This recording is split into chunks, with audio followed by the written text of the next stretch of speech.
All right, a little bit of a recap. So you were, so we did the immersion like it was about a year ago? Pretty much a year ago, maybe 13 months. 13 months ago, okay. So this is a little bit of a recap, and I think there's been some good progress. There's been some very good progress. So I remember when you first reached out, I was like, broke up with the girlfriend. It was like, game wasn't working, there was lots of rejection, upset with the results and stuff like that. And now it's I got him to count how many approaches he makes now 13 months later to how many lays he would get, and I was trying to gauge how many approaches you would need to do to get laid. And so it was like, how many approaches? 30 something? It would be normally about 35 to 40. Yeah. 35 to 40 approaches. So this last 32 approaches, just since I got you to count it. Mm-hmm. Yeah, so 30, 40, say 40, just round 40. it up. We'll say 40, we'll make it even. Yeah, because I do find in warmer climates, you may get a number from every second girl, and it's normally 20 numbers that converts into one lay, is what I've found. So it's like kind of, so how many lays for say 30, 40 approaches? One. And the second one was a pull. Yes.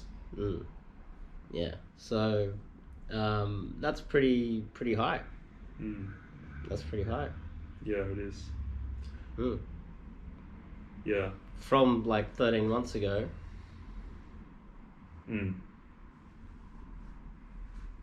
Yeah. What was it 13 months ago? How many approaches before a lay? 1 million. I'm not even sure. I mean, I was even fumbling the dates a lot. The date structure that you gave me, yeah, was a lot more to the point. Every interaction should be bouncing closer and closer to your bedroom, not leading away from your bedroom. Yeah. So on average, I would say, if you're approaching girls on your mate value or generally a little bit above, and you have game, like you're actually using the right strategies, on average, I think it should be about 4%. So 1 every 25 on average. So 1 every 20 is like ridiculously high. Like that's actually a good rate. There's guys that say that they will get higher rates. I don't believe it. Like, not in this is in Australia too, by the way. So this is the first world country. This isn't like Bangkok, where it's like 99% approaches to lays. Bear in mind, I mean, those statistics are in that warmer climate, in that like. But this is winter. I mean, yeah, but since I came here, it was raining yesterday in Sydney. In the CBD, there's so much more volume. You can do probably 3 times. But the volume doesn't matter if you're doing 30 approaches. I don't know. That 30 approaches isn't 300. It's 30. So it's 30 approaches here, 30 approaches no matter where you are in the world. And it's winter. So it's not exactly, the volume is irrelevant. And it's not warm, it's winter. So I mean so you're trying to tell me in summer you'll get like a higher rate, you think? People are friendlier in Queensland than in Sydney or Melbourne. Yeah, Sydney. That's what I'm saying. Yeah, so you're going to get better results better hook rate. Oh yeah, Surfers is so much better than Sydney, and Brisbane is 10 times better than Sydney. Yeah. I got to leave Sydney. Whereas the volume here is so intense that I can still get in the number of approaches. You can get in maybe 3 times as many approaches here because the volume is so high. Yeah. Whereas on the Gold Coast or Brisbane, you would struggle to get that. You would get a third of the approaches. And because there's so much volume, you have time to make sure that you're covert too. You don't have to panic. It's not like there's one I want to speak to, and it's the only one I've seen in the last 5 minutes. So I got to run in there and do this out, be a little bit more abrasive. But here you've got a lot more time, I guess, because there's more volume. Yeah. And if there's a lot more volume, you can be a little bit more smoother, and you're inside the crowd, so it doesn't stand out as much too. Yeah. Yeah. Have you been thinking that I've been going too indirect with my positioning? Yeah, since you've been back here. So he came here just so we can do some DG and hang out and stuff. But yeah, so what would usually happen is a lot of guys, they confuse indirect, direct, the verbals and showing a lot of intent with positioning. And so he's now got to the point where he's being so covert and being so careful with getting into the approaches and trying to smooth it out so much that he's doing less approaches and missing a lot of opportunities, which is very common. Like every 3 months, I would say 3 months or more, I have to do like a bit more of an abrasive spam sort of session, because I start going so indirect, very covert to the point where I'm just not doing enough approaches. I'll do like my maximum 3 a day or whatever. And it'll get to the point where I'm like, oh no, that's too abrasive, I'm gonna let that one go. And then it's like you need to snap out of that every now and then, and that's something people don't understand. You can't always be on your game every day that you wake up. It's like a sport, you're gonna have injuries. You're gonna, your body fat percentage, like with sports. But we got to train every day. Yeah, so it's training every day, but you still have the even if it's the remedial training. So like you are a little bit too covert, a little bit too careful. But I'd rather you be too careful than be too abrasive. And that's probably why the lay rate per approach is so high, because it's just getting smooth. Yeah. It's smoother and smoother and smoother, but you can get so smooth that you don't do anything. So when you get to that point, you're gonna have to snap out of it every now and then. Yeah, and that's where I think you're kind of getting to the point. But 20 approaches per lay or pull, because you can't count them. Like a pull and a lay, it's like, it's not really your fault. You take a girl home, she's like not interested, it's not your fault. It's like, it's that time of the month, or I changed my mind. It's like, it's still, you've run game to the bedroom. The approach worked, got the contact information, the date, the pull. What happens inside the bedroom or when you pull is a lot of the time it's out of your control. They can change their mind, and it's like, but you still ran game to there. Yeah. So, guys count the lays, but it's also like, when you start putting pressure on every pull, then you start getting a little bit, you're putting pressure on her when she gets here, and you don't want to be doing any of that either, It gives the wrong impression to guys, so it's probably better to just count the pulls. As long as she's aware of the point, and those girls were aware, 'cause she told me the stories, they were aware of why they were here. It wasn't like you were tricking them back. You're like, oh, come up and look at my puppy dog, and she gets up here and it's like, you wanna hook up? And she's like, it's like she knew the purpose of getting pulled back to your place. It wasn't like you were tricking them. So they are very much aware. You are picking them up, even when you ask them what the weather's like. And that's what guys out there, they're like, I want to count the lays, not the pulls, because guys will try and manipulate their stats that way, but that's not what's happening here. Anything else you want to add to it? You got 30 seconds. Oh, you got to give me a lot. You got to give me a lot more than that. Far out. Well, I guess I could. Yeah. Well, I'm finding that the indirect is so beautiful. Like just very much just covertly getting into conversations with your positioning, making it natural, making it magic. Girls just want it to be, it just happened. It was magic. Spontaneous, yeah. It was spontaneous. I found the man of my dreams when I wasn't looking. And when you cross the street and you like run over to a girl, do a front stop and say, hey, I just crossed the street to come and meet you. It's not. It's methodical, it's not magical. Isn't it? It's too methodical for them. Like, it may work sometimes. And that's when you get Do you do this all the time? You know, that's when you know you're doing something wrong. Yeah. It's like, Just are you approaching girls all the time? That's when you know you've done something wrong. It's not that Hollywood movie story line, you know? yeah. You really Mm. there is no 5 second rule so long as she hasn't really seen you checking her out or whatever. Yeah. You can take your time and find the best moment to approach. And in doing this now, I actually find doing the approaches, it's less energy, it's less taxing on your mind.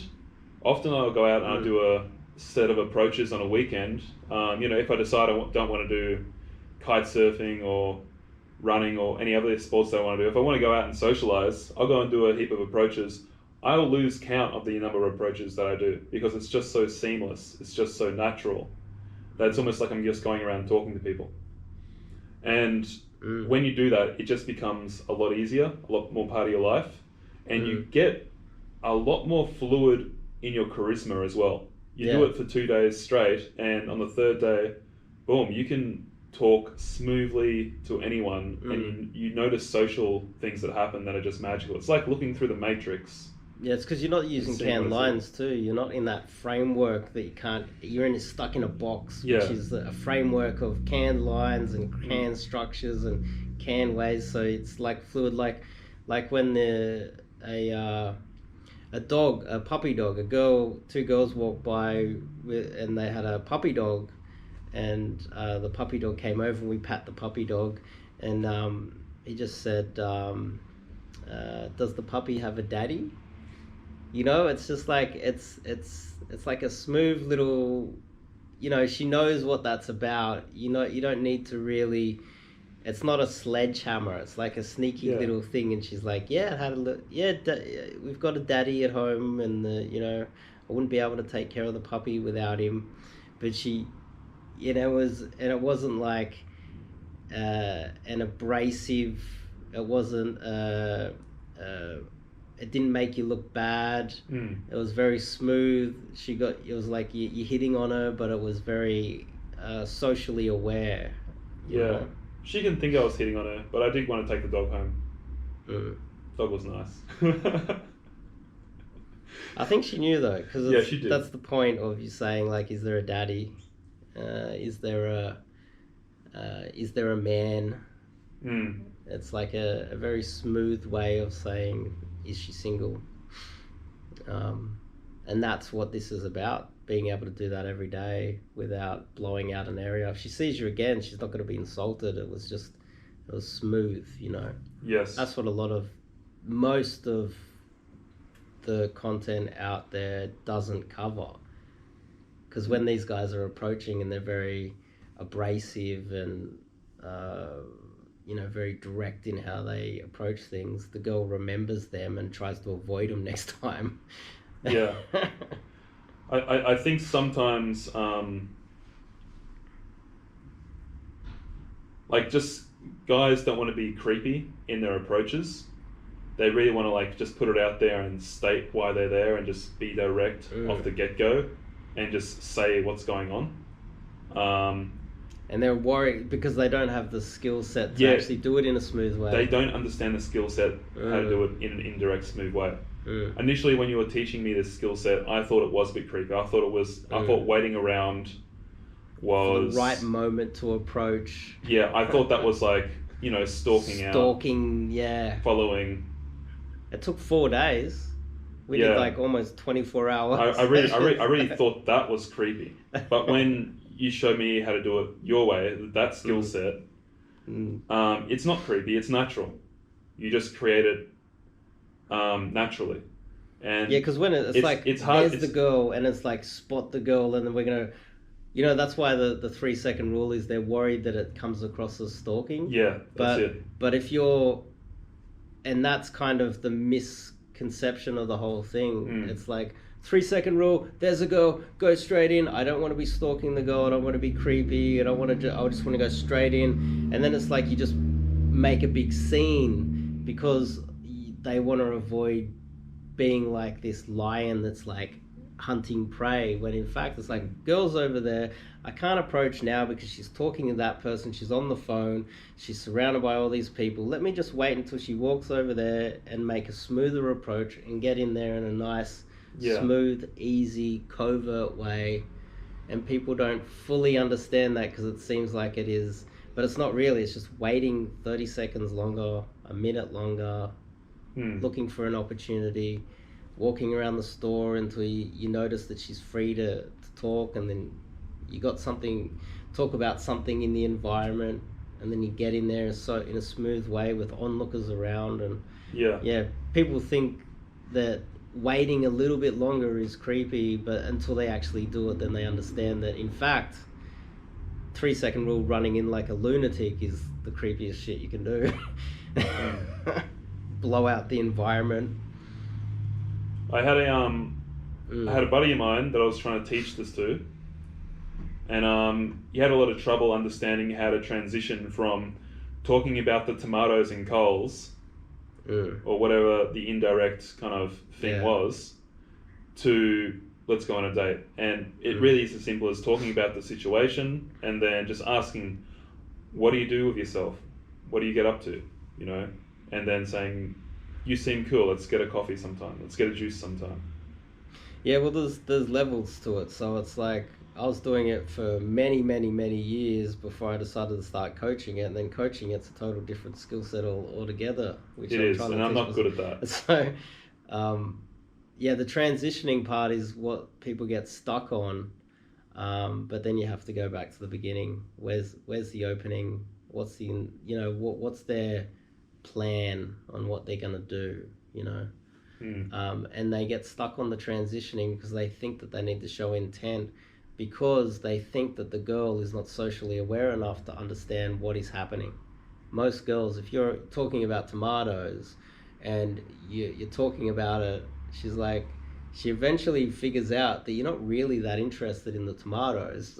And then she looks at you and you're like, yeah, I like are you cooking tomatoes for dinner tonight? And she clicks.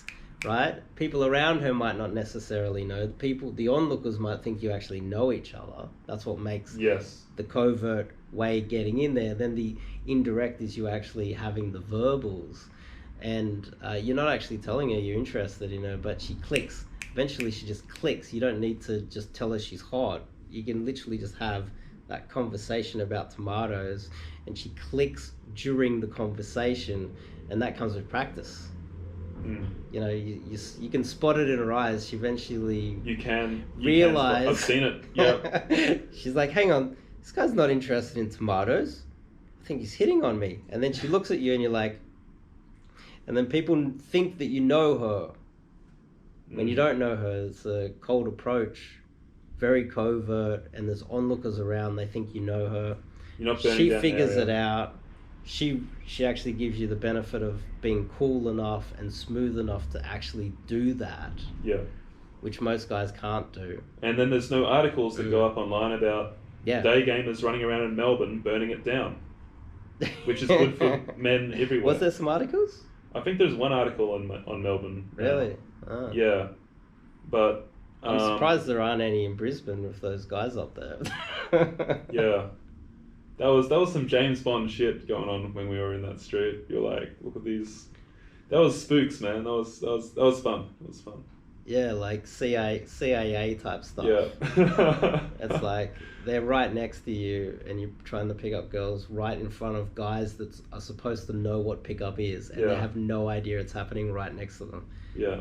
That shows the incompetence. And it's kind of fun. It's like we're 00 agents, picking out the single O agents in the street. It's like, what is it? We know what these guys are doing. We can see it. Oh, well, you got 30 seconds, because I got 20 minutes per... Yeah. I think that's it. That's it, cool. Yeah. Cool, that'll do. Get out there, charge it. I'll do